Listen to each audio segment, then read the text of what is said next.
Hello, everyone, and welcome to Illuminations. And today we have Hernan Caraballo, who is the founder and CEO of Carabel Pictures. And we've worked together on some films, and he has some new projects that we wanted to talk about and bring everybody up to speed on. Hernan, take her away. Hi. We were just talking before we went live. We have a Yes. new film that's going to be premiering July 27th at the Hamburg Palace. This is not one where Dave was involved in. I don't know why. I think we're very busy when I asked you at the time if you were interested. We're trying to put the show together here. Yeah. It's called Ivan Shade, Undead PI. Film noir. Our detective is a vampire. And it stars Matt Lord. I think, yes, you did work with, David worked with Matt Lord on my film, The Muse, The Oracle, and Baby J. Yes. Where Matt played Loki. And what was your role in that one? My role was, I forgot the name of the character, the god of reproduction and something like that. Remember, wasn't that? I can't remember. We have to look it up. Yeah, but that was another great weekend. Now, the movie didn't turn out as well because so many sound issues. But mostly we've gotten over that over the last few years. We picked up some really good sound people. But that's the movie. This one is about, as I said, the vampire detective, starring Matt Lord, Emily Steen, Randy Morrison. Randy worked with you on the Muse also. He was one of the Greek gods. You know what? The cameras got me befuddled because I should know who it was. But nonetheless, he was on that one. And Connor Hawkins. Connor was not involved in that. He came into our life later. Connor is the guy who he owns the Banshee Irish pub in downtown Buffalo. He also runs the Curtis Hotel, the Statler Hotel, the Bucking Buffalo, the Buffalo Chop House, all of those that were once connected and some still out with the Croce family. Mark Croce was an entrepreneur in the area who we unfortunately lost a couple of years ago in a helicopter accident. A great human being. And that, I guess I met Connor too. I don't remember how. Nonetheless, Connor was gracious enough to let us film on a lot of the properties. And as you know, David, this community here, everyone wants to help you make your movie. We have hotels that were involved that gave us the use of their properties. We had a couple of ranches. We have a stagecoach and an airplane. And the movie went really well because of all these people helping us. And hopefully people will be able to come out and see it in Hamburg. July 27th at 4 p.m. Is the premiere. Other than that, we've got a few other films on the fire. And was it only the three that we worked on together? The Victim, The Muse, and Killer Rack? Wasn't there one more? Yeah, there was another one, and the name of it escapes me. We had we were wearing those gowns, walking outside in the snow. I can't remember. That one was The Victim. Was that The Victim? I think that was The Victim when you were those religious wackos, we called you. Yeah, well, The Victim I thought was the lab. Something escaped from the lab. Oh, no, that was The Lingerer. That was the third one. Yes, and that was that won us a couple of minor awards on the film festival circuit. We had great actors, as you know, on that one. That one worked out pretty well. Great, yeah. That came together really fast. Yeah. That was all you, really. You wrote the lines, put that together, and we shot that so fast. We were kind of blown away by how quickly that came together. It was having great. a great crew, great actors. I've done maybe 15 films since then, and a couple of them have worked well. When we give ourselves deadlines, it seems to work better, Yeah. Yes. When we take our time about things, I guess people lose interest. Maybe understand people watching this. Most of these movies, we don't pay anybody anything because there's no budget. Yes. And when we come up with a good product, when the finished product is good, it's amazing because the fact is it's a lot of amateurs and all volunteers. And we don't make a ton of money, but we make some good product. There's one, I don't believe you were involved with Dracula for the Defense. No. Dracula for the Defense was, I think we did it 2019. It's going to be showing with Ivan Shade on the July 27th at the Hamburg Palace. It's a 5-minute short. And it involves a vampire who's on trial for murdering a young lady by drinking her blood. The premise is that Dracula thought he would make a good criminal attorney. And of course, going to work at night court, but the bottom line was that Dracula is really bad at his job, and it doesn't go well for his clients. It won first prize at the Texas Ultimate Shorts, which is the largest micro film festival in the world. At the time we won, I think I'm saying 2019, possibly 2020, there were 5,000 submissions, and we won first prize. If you hold on a second, I'll show you what they gave us. Yes.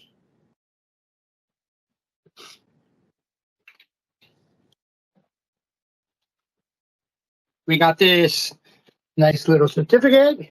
Oh, wow. Beautiful. Look at that. Wow.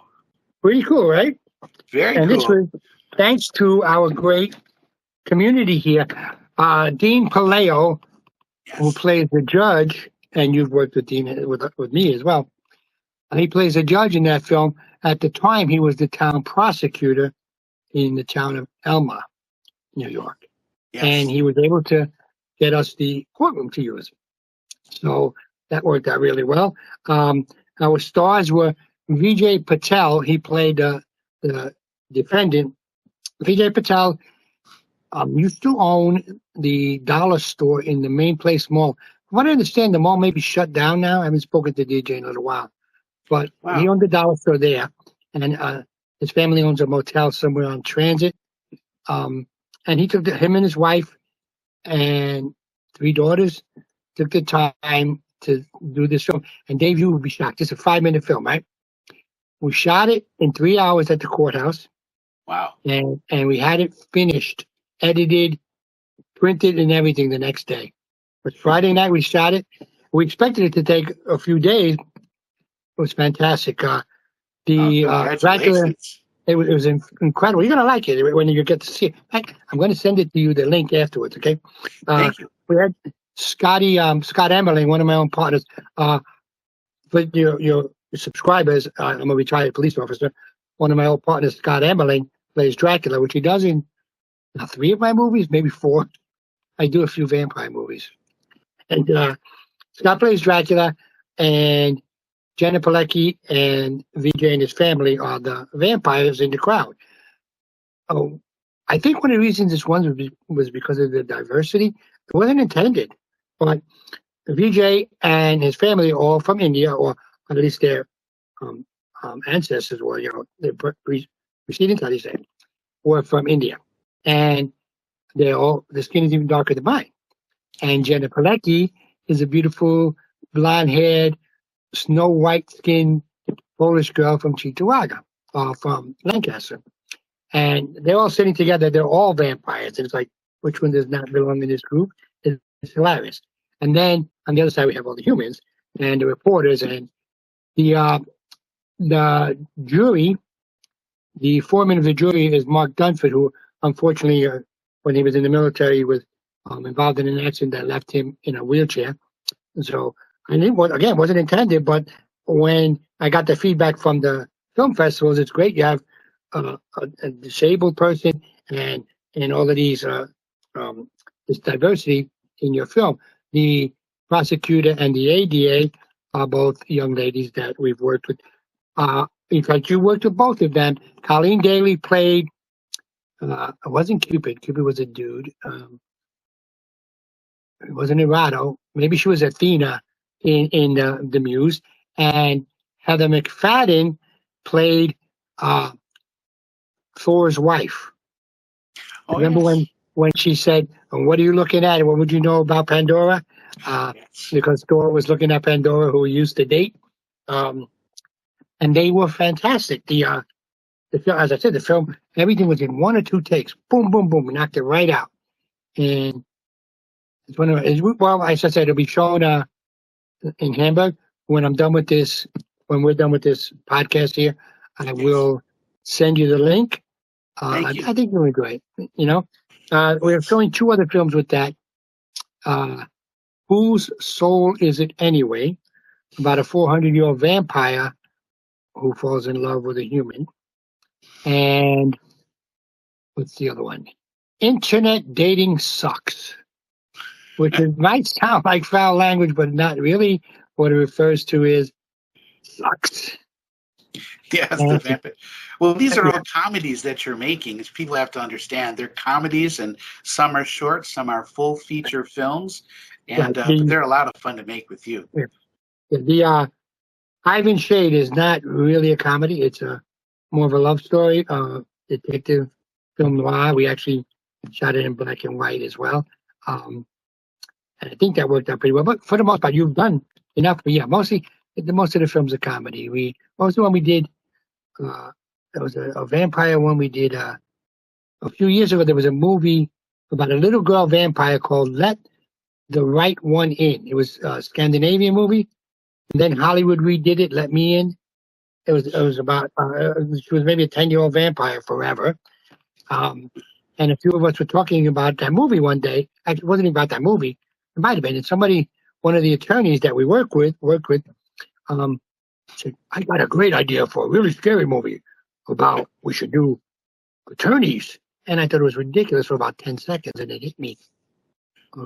These guys attorney could be a vampire, you know. And we went through that's how this got started. But then we got this, that guy, his name was Frank Tessiman, great actor too. He was a very old vampire who had, what do you call that? Boy, I think it's a camera. I get nervous and I can't shut up either. When you forget things, it's not dementia. Maybe it is dementia. It starts with an A. It starts with an A. What's the word I'm looking for? Alzheimer's, you mean? Yes. I hope I'm not getting it. I forgot. Yes, a vampire with Alzheimer's. And that, I think I won a couple of awards locally about a vampire with Alzheimer's. And it was pretty darn funny, I think. We wrote that one, and Frank helped me write that one. It took us 5 minutes to write that one. It ended up being like a 20-minute movie, you know. And we got a lot of other things on the fire. Maybe one of these days you will get free to work with us again. That'd be great. I will. I'll make a point of it. The community is growing. We have so many great, talented people here. Yes, we do. Yes. You know, it's great. And I'm sorry, I should shut up and listen. But a lot of the people in my movies are now in Hollywood movies. Have you noticed that? Yes, and it's, well, you give them that vehicle to be seen in action, and so they like what they see, and you help us out a lot so that we're really better than we are with your direction. So it helps. You've been there. You were an actor in New York City, and so you've been on the circuit. You know what it's like, and you know what you want, and so you can give direction, and that is so important. I think helps us out. We know where we all are going with the film. Everybody's on the same page, and bingo, you're winning awards, and people are going to Hollywood. So it works. So we have in the latest few films that filmed up here, many of our actors, our actors, Sherry Fairchild and Frank Nicosia. Our Western New York filmmaking family. Yeah, Sherry Cabrini, the Quiet Place, I think that was called. Oppenheimer, is it Oppenheimer? The Marshal, the Supreme Court judge, the Nightmare Alley, and Eric Witkowski, who's a SAG actor now.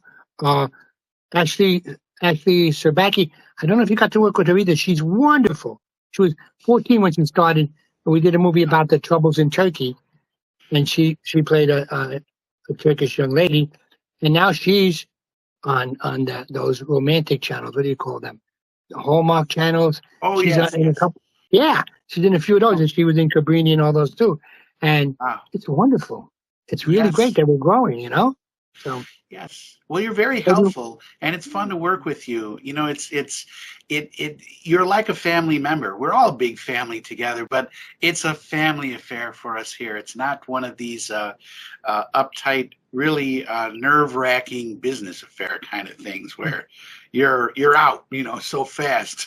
You hardly got any. I agree. I appreciate the sentiment. We all of us in the community do have something special here, I think. And I think that's why it's growing, you know? Yes. Yes. I agree with you there. And that's why I want to have you on. A lot of people don't know that there is this community, that films are actually made here, you know, and that there's a whole bunch of folks that are involved. And a lot of them, like you say, most, in fact, never get paid. And so we all come together and we put our hearts into it. And it is something that can be a very beautiful thing, you know, among the cast and the crew. And a lot of the cast are the crew. So it's a learning experience too. As you said, you know, they're starting with you and they're going on Hallmark Channel, they're going to Hollywood and etc. And so it's really good. It's all from Western New York. And that's a really cool thing. So we have... It's not just me. We have a lot of great production companies here. We have Ben Thompson. I don't know if you've worked with him yet. Donna Marie Vaughn. This is a young lady to pay attention to. She has made a couple of great movies of her own. Henry's Fortune was a really good feature she did a few years ago. She's putting the finishing touches on Last Dance. What happened was I spent a weekend doing a couple of short films 2 years ago maybe, and one was hers and one was Mark Mandola's, another local director who was also my old partner on the police force. Hers was about a woman who lost her husband to cancer, but she kept seeing him everywhere. She couldn't get him out of her head. And it was like, we did a 5-minute short of it, and we won. I think she won a couple of awards with short, because it's her movie I helped. And now it went over so well, she decided to make it a feature, and I think it's going to be wonderful. The same night that we first worked on that one, we only worked on one in a couple of nights maybe. But we did Mark Mandola, his movie, which another guy to watch really. He played Merlin in the Muse movie. Had that silver cap, remember? His movie was Justice Served. It was about a pedophile who got away in a technicality. But how things twisted around and karma got him. It was another 5-minute film. Fantastic. It was written by Richard Macniak, a local guy who's also a retired police officer. And he gave Mark the idea, and we developed it, and Mark developed it and helped him film it. There's so many. Even people that are not that close with Greg Lamberson has produced several movies. As you said, Paul McGinnis. Sam Qualiana's movies are... Now, that's some funny stuff. I don't know if you've seen the one about the shark. The snow shark, Snow shark, yeah. And you know that it was voted worldwide one of the worst shark movies ever made, which is an honor if you think about it, because it's known worldwide. Snow Shark, Ancient Beast, Modern Killing Machine. That was the full title, you know. And he did another pretty good movie with Lynn Lowry that I had the honor of being involved in too. I have a couple of scenes in there. What was it called? The Legend of Six Fingers. It was like a Sasquatch type of movie, and that was not as much funny, but it was a found footage movie. It's pretty darn good, you know. And there's so many others that have so much talent in this area. But hopefully it continues to grow. Yes. Oh, I think it will. You mentioned Greg and John Renna and Angela Lagalbo, Drew Bealey. You know, they're making films. They're doing things together, and on their own. We did Drew was in Killer Act 2, so that's where I met all of you guys. In one way or another, we were filming on weekends only, and started the end of July 2014. And so I got to meet most of you that way, and then others through your productions, and the other guys, their productions. And so, like I say, we're all this one big, huge Western New York filmmaking family where we all know each other, and we've all done things together in one way, shape, or form, whether it's with one group or another group or all of us together as one big giant group. It's a lot of fun, and people do meet. Angelo and I were at the Buffalo Central Terminal, and we got to meet Clint Eastwood's daughter, which I didn't know at the time, but you remember that. You may have been there too. And I did not meet her in person, but we're Facebook friends now.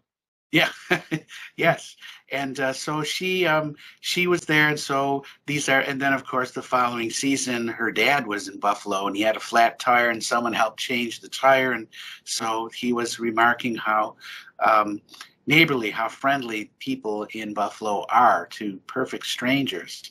And so, you know, the 190 around Elm Street, you don't want to get a flat tire around there. It's dangerous. There really isn't much of a shoulder. And so someone helped them out. And nobody knew he was in the vehicle, but he came out and said thank you and spoke about it. So, but we have a great filmmaking family. I'm glad that you have more productions out there coming July 27th, Hamburg Theater, did you say? And, Hamburg Palace Theater. Hamburg Palace Theater. I'll put signage on the show when we go into post-production so that people can read it and know where to go. I'll put the address up there too. How about I can send you the link, because you can pre-purchase tickets on Eventbrite, but also the link has the poster and a little more information. And you could post it on Facebook maybe? Yes, I'll put all of that stuff up there, and we'll have it in the show too, so that people have the information and then the links and all that through YouTube and, you know, all that stuff. So, yes. Thank you. And Hernan, we will be continuing this. We'll let everybody know the new projects that you're working on and how they're coming. And one more thing. Yes. One more thing, though. If you don't mind, some prayers. Brandon Makayevsky, one of our cameramen and actors, he was involved with the Muse, probably a couple other things you were involved with. Yesterday had a kidney and pancreas transplant. Wow. He woke up today. He's doing okay, but this is the toughest time. So maybe some prayers to Brandon. Yes, please do. Well, as it's believers, if you are a believer in Jesus Christ, you also know that with our salvation, we've received our health, healing, and prosperity. All you have to do is believe that. You know, faith is not wishing.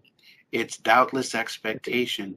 And where we have problems with healing is our doubt. Doubt is the opposite of faith. So it cancels out your healing process. It's like you don't believe what God said, it's not going to happen. Just like when Jesus was in his hometown, Nazareth, everybody looked at him and said, "You're the son of Joseph and Mary. You can't be God's son. We don't believe you can do anything." So he was not able to help anybody be healed in his hometown. So everyone, prayers for him for healing and a speedy recovery. These are good people, fun to be around, and be healed. Amen. Amen. Okay. Until next time then, thank you for having me, David. And I will update. I'll send you the movie and the poster, and I'll update you on upcoming productions. Thanks. Please do send all the info. I'll post it. Thanks, Dave. Okay. How do I shut this off? Thank you. Maybe you shut it off, okay? Well, I'll turn it off, but I just want to thank you again, and looking forward to this. I was going to have John Renna on, and he had a matter come up right at the last minute, so we're going to reschedule. Greg Lamerson will be up after the 4th of July. He's taking his daughter back and forth to Cornell to school bringing her home for graduation, taking her right back down there, and she's in school this summer, and he'll be busy that way until after the 4th. And like I said, Angelo Legalbo and Drew Bealey, you remember them, and so they'll be on, and others. So, but Hernan, thank you very much, and say hi to your son. You have a great son. Thank you very much. Right. Okay. Yeah. Bye Care. now. Take care. Let's see now. There.